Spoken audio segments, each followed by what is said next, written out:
ঝিনাইদহ জেলা বিএনপির কার্যালয় ভাঙচুর ও অগ্নিসংযোগের ঘটনায় 468 জনের নাম উল্লেখ করে থানায় মামলা দায়ের হয়েছে। ঝিনাইদহ জেলা বিএনপির সহ দপ্তর সম্পাদক সাকিব আহমেদ বাপ্পি বাদী হয়ে সোমবার সদর থানায় এ মামলা দায়ের করেছেন।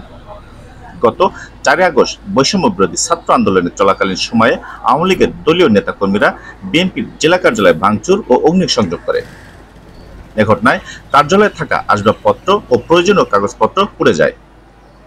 এতে দলীয় অনেক গুরুত্বপূর্ণ ডকুমেন্টস নষ্ট হয়ে যাওয়ায় তাদের মারাত্মক ক্ষতি সাধিত হয়।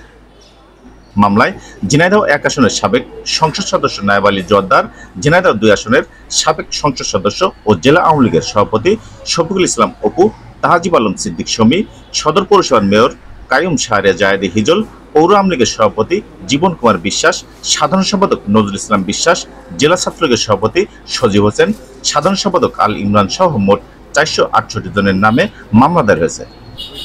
ঝিনাইদহ সদর থানা মামলা নম্বর 16। SK Johnny, Jhenaidah.